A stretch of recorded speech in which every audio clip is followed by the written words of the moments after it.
October 3rd, Padre Pio did something no one in the monastery ever dared to speak of again. Something that made even the witnesses fall to their knees in tears and silence. That line was whispered years later by Brother Pietro, who said he could no longer keep the secret. No one truly knows what happened inside Padre Pio's small cell that day. All that is known is that from that morning on, the air around San Giovanni Rotondo carried an unexplainable sacred stillness, as if heaven itself had visited. The monks spoke of hearing strange prayers echoing from Padre Pio's room, words not in Italian, not in Latin. The sound was soft yet powerful, like a voice suspended between heaven and earth.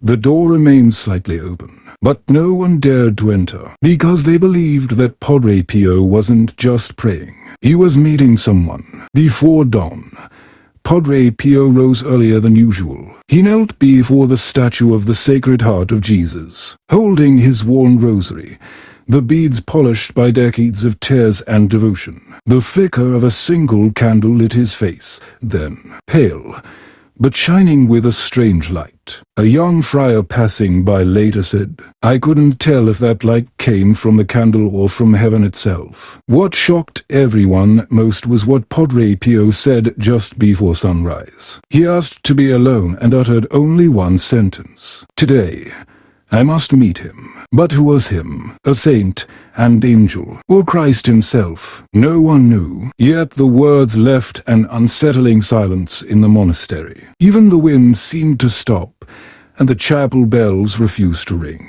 Then, around mid-morning, something inexplicable happened. The monks began to smell the fragrance of roses, sweet and overwhelming, filling the corridors. It was the same scent Padre Pio always said marked the presence of saints. Some swore they saw a soft light moving behind the closed door, as if invisible hands were touching every shadow in the room. When Padre Pio finally opened the door, he said nothing. His eyes glistened with tears, and a faint smile curved his lips. One monk dared to ask, "Father, did you see someone?" Padre Pio nodded gently and whispered, "He came today." No one asked further, but from that day onward, Padre Pio was different. He prayed longer, deeper, and often entered a state of rapture that frightened even those closest to him. Sometimes he would look at the statue of the Virgin Mary and smile softly,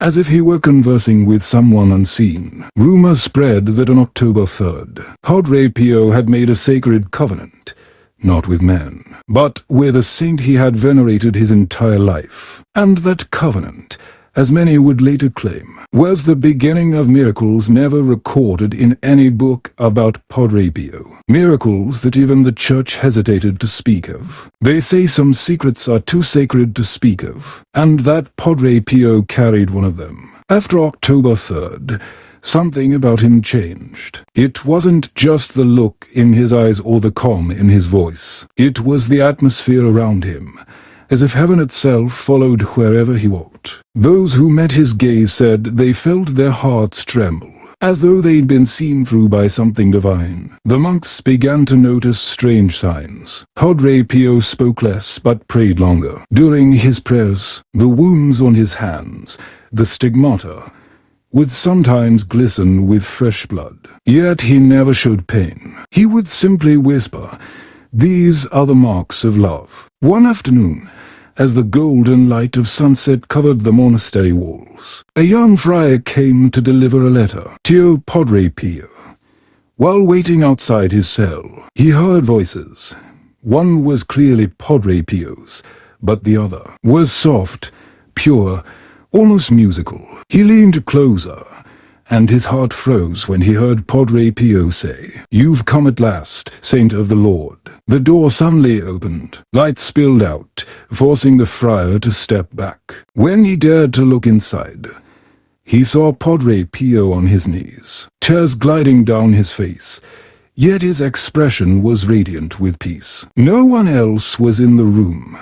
No one. Rumors spread quickly. Some believed Padre Pio had been visited by Saint Francis of Assisi, who bore the same holy wounds. Others claimed it was Saint Therese of Lisieux, the one he often prayed to for strength in his suffering. Padre Pio never confirmed the story. He only said, "When heaven touches the earth, there is no need for words, only silence and faith." When people asked what happened on October 3rd, he simply smiled and replied, "If you knew what he told me, your heart would never doubt again."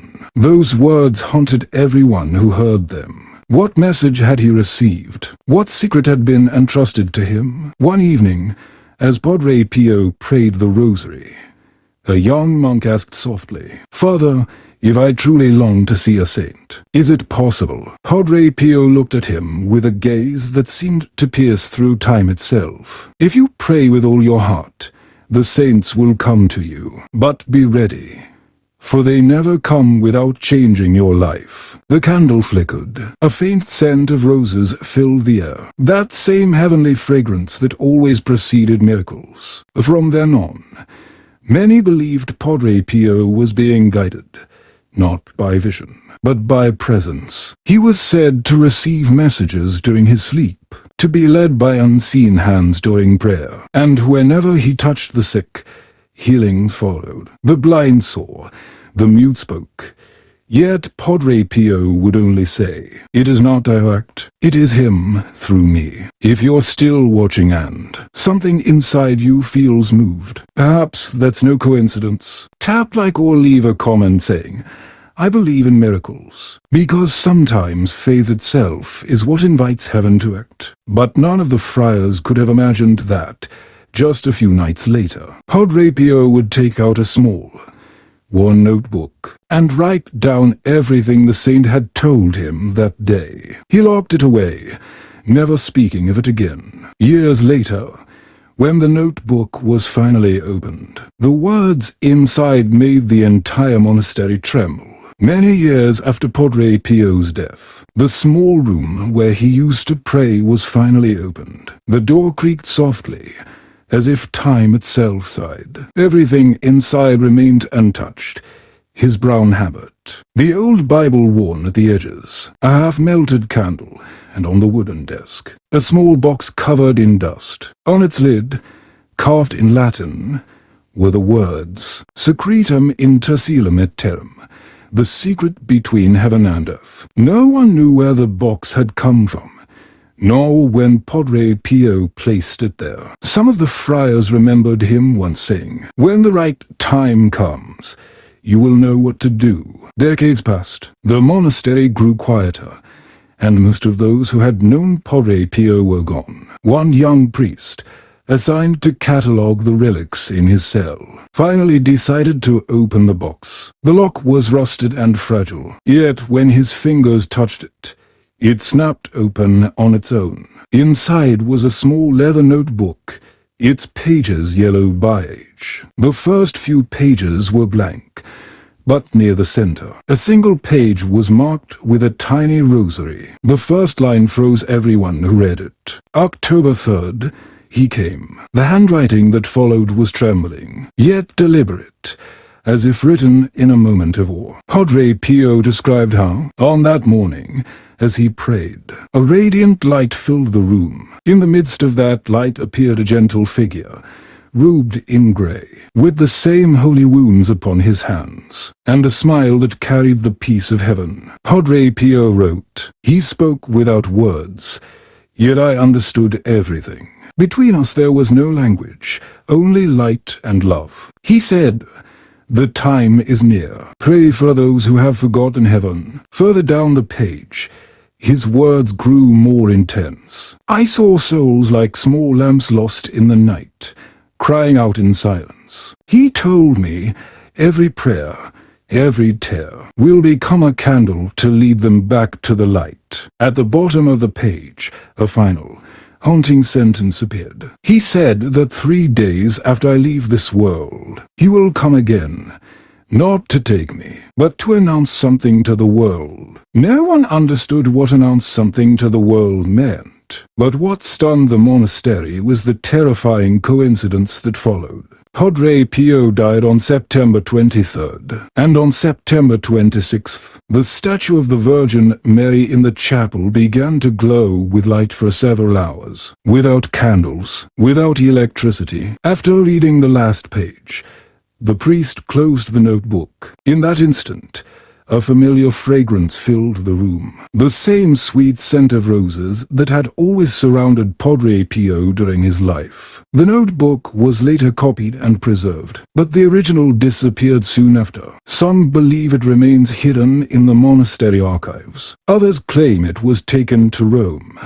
Yet one final sentence, preserved from the original text, continues to echo across generations, a message believed to be Padre Pio's last. When humanity stops believing in miracles, miracles will stop coming. After the miraculous night when the statue of the Virgin Mary glowed for on September 26, an indescribable stillness covered the monastery of San Giovanni Rotondo. The monks felt it, something invisible, yet so real that it made their hearts tremble. It was as if the air itself was waiting for something sacred to happen. That evening, the caretaker of the monastery entered the chapel to check on the candles. Suddenly, one candle near the altar ignited on its own, even though no one was near it. Then came a soft sound, like a breeze slipping through stone walls. In that breeze, a voice whispered, calm, deep, and sorrowful. He has completed his path. Now mankind must awaken. Terrified,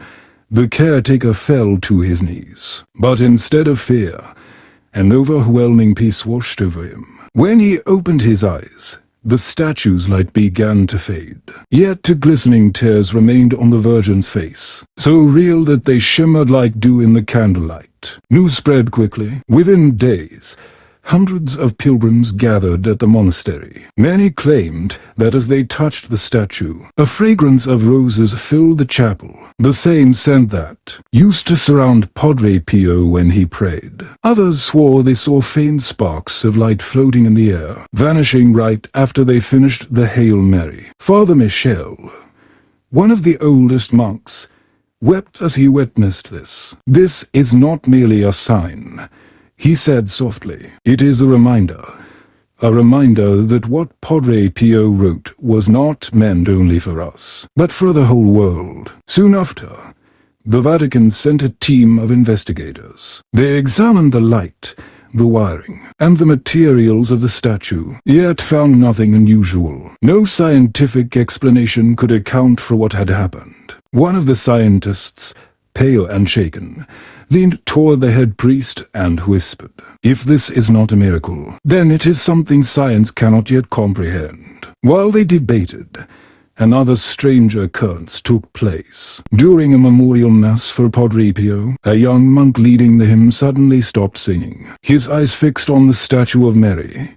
Trembling, he murmured, "Someone is standing beside her." Everyone turned. The space was empty. Yet on the marble floor before the statue, a faint footprint appeared, as though someone had stood there only moments before, then disappeared into light. Later that night, the caretaker retrieved Padre Pio's old notebook once again. He opened it to the final page, where the saint had written years ago, "He will come again, to deliver his message to the world." Beneath that line was something new, a fresh, delicate handwriting that did not belong to Padre Pio, for simple words were added. "The hour has begun. No one ever discovered who wrote it. No one dared touch the notebook after that. They locked it back in its wooden chest and placed it beneath the altar, where the candlelight flickered over the lid like an eternal flame. From that night on, during every Mass, the monks felt a quiet presence, gentle but powerful, as though Padre Pio still prayed among them. And whenever the incense rose toward the vaulted ceiling, they seemed to hear his voice echo softly through the chapel walls. When mankind stops believing in miracles, miracles will stop coming. Time passed, Yet the story of October 3rd lived on, whispered among the monks like a sacred testament. No one ever truly knew what happened that day between Padre Pio and the saint he mentioned, but all of them felt that it was not an ordinary encounter. It was a meeting where heaven and earth touched for a brief, eternal moment. One autumn afternoon, as the sun poured through the small window of the monastery, Father Michel, the monk who had witnessed the glowing statue years ago, decided to open the old notebook once again. His hands trembled as he turned the fragile pages, until he reached the line where Padre Pio had written, "October 3rd, I saw the light." Beneath that line, there was only emptiness. Yet when he tilted the notebook under the candlelight, faint words appeared, as if written in invisible ink that only revealed itself in darkness. "He came not only to me, but to all who still believe." Father Michel broke into tears. In that moment, he understood. Padre Pio's message was not meant for priests alone, but for every soul struggling in despair. The saint was reminding humanity that even when the world seems lost in darkness, there is always a light waiting for us to return. Since then, every year on October 3rd, the monks gather inside Padre Pio's old chapel to pray. They do not ask for miracles, but for faith.